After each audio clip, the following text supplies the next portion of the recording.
Pemirsa, selamat pagi, selamat siang, selamat sore, dan selamat malam kapanpun Anda menonton video ini. Perkenalkan, nama saya Wiraptudistira Sutrisno dari kelompok 1. Kali ini saya akan membawakan sebuah video bagaimana perspektif orang-orang terhadap perpajakan. Mau tahu videonya bagaimana? Ini dia. Perkenalkan, nama saya Wiraptudistira Sutrisno dan di sini saya bersama dengan Saudara Hans Pabidang. Oke. Di sini saya ada beberapa pertanyaan untuk Bapak Hans. Apa yang Anda ketahui mengenai pajak?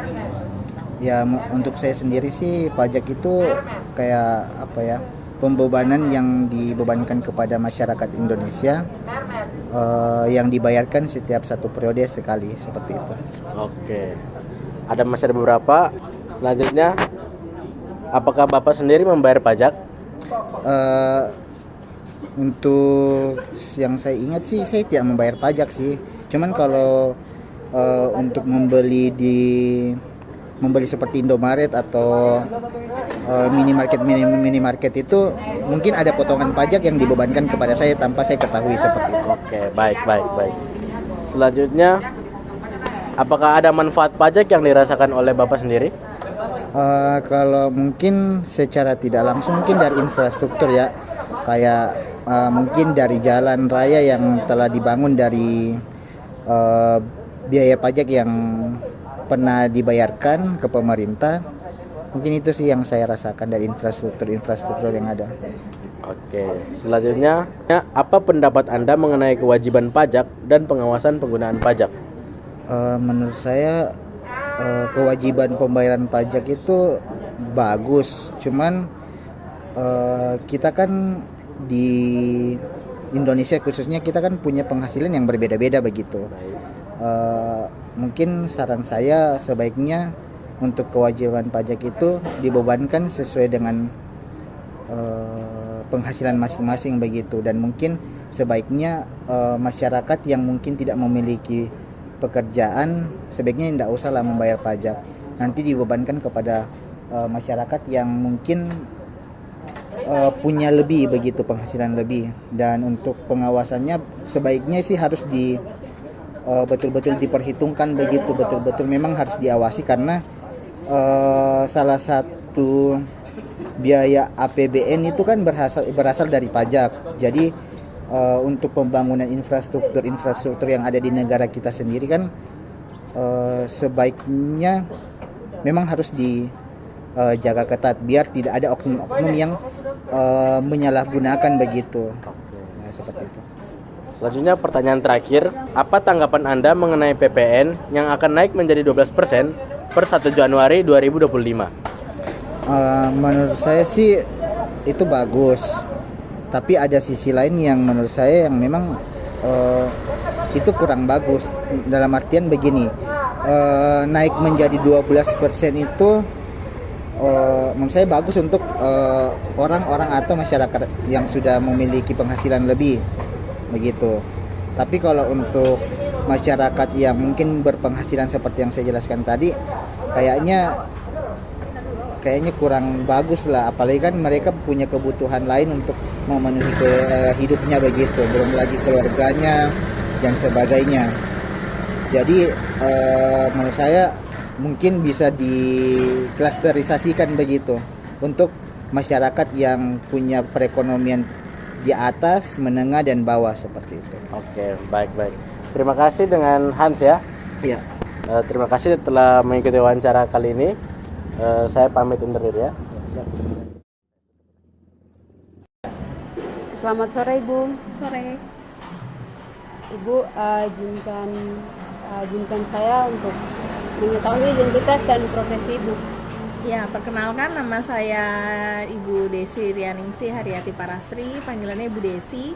Ibu adalah owner dan fashion designer dari Kasuari Batik, UMKM yang bergerak di bidang fashion batik Papua. Ya baik, terima kasih Ibu. Di sini yang ingin saya tanyakan tentang perpajakan. Menurut Ibu, apa yang Ibu ketahui tentang perpajakan? Untuk perpajakan ya, kalau misalnya untuk perpajakan banyak ya, salah satunya seperti pungutan wajib pajak kepada negara. dan itu diberlakukan memaksa ya, jadi harus membayar pajak bagi yang sudah wajib pajak gitu. Iya, baik Ibu, terima kasih.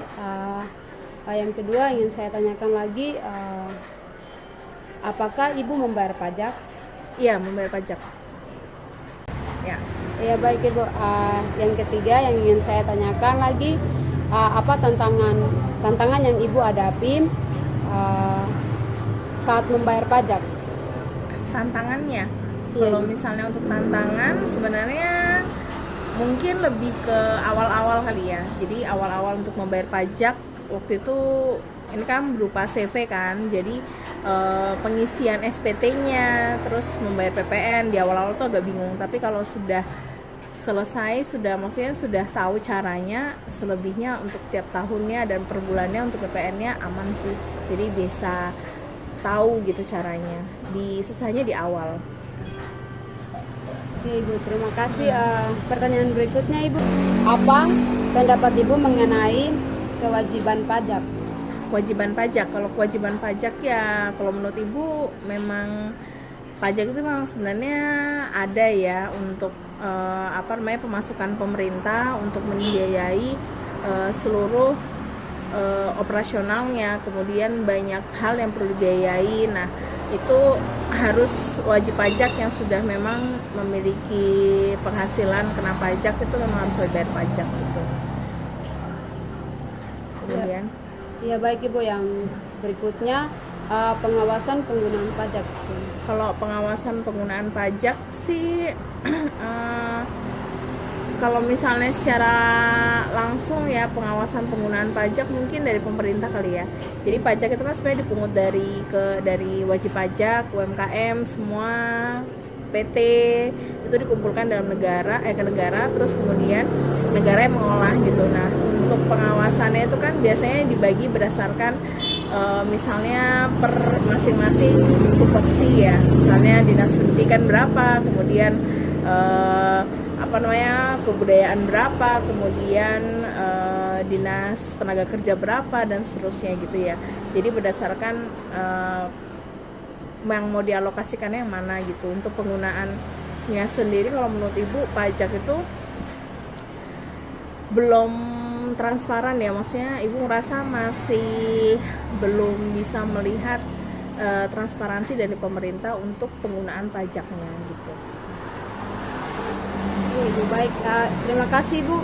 Pertanyaan terakhir, apa tanggapan Ibu mengenai PPN yang akan naik menjadi 12% per 1 Januari 2025? Sebenarnya ya kalau menurut Ibu PPN naik 12% itu kalau menurut Ibu untuk saat ini sebenarnya adalah langkah yang kurang tepat. Karena apa? Karena pertama ekonomi kita itu masih belum bagus. Maksudnya dalam arti sekarang kita itu menuju ekonomi yang kurang kurang stabil. Terus habis itu juga Ibu merasa daya beli masyarakat juga mulai menurun, kemudian harga barang kemudian naik ya.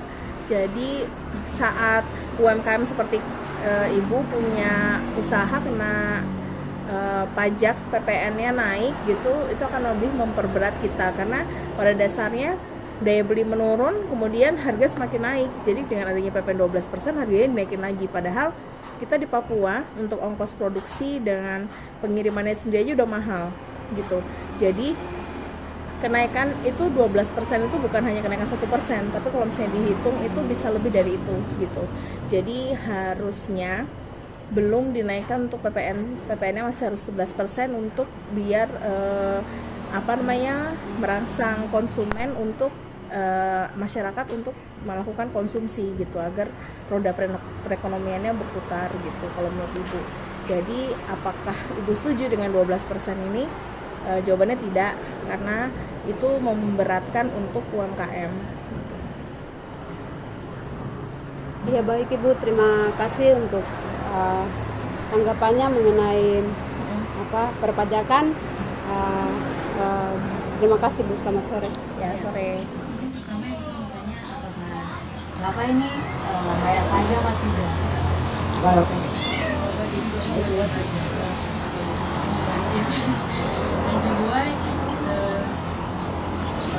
apa pendapat Bapak tentang pentingnya pajak bagi pembangunan daerah? Pajak ini ada karena kita punya pendapatan daerah. Pendapatan daerah itu dari negara. Negara yang kita bisa bangun daerah. Kalau tanpa pajak, itu negara dapat. Negaranya uangnya pendapatannya dari mana? Dan yang berikut, tantangan apa yang Bapak hadapi pada saat membayar pajak? Apakah ada tantangan begitu pembayarannya mahal atau apa? Ya, memang tadi kita naik. Sekarang kan memang 12% kan pajak. Ya, itu kan.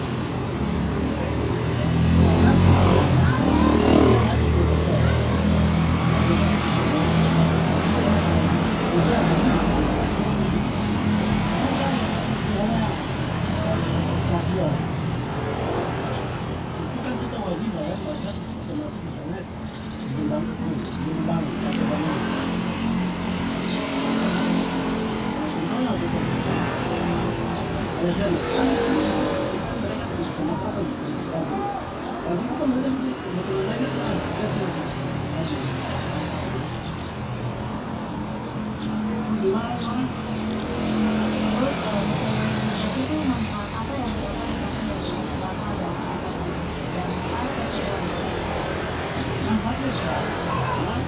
Manfaat pajak ini itu membangun kita kembali. Itu sangat penting. Sangat penting sekali. Nah, itu uang yang nanti kita setor bayar pajak ini, nanti dia akan kembali itu. Jadi kita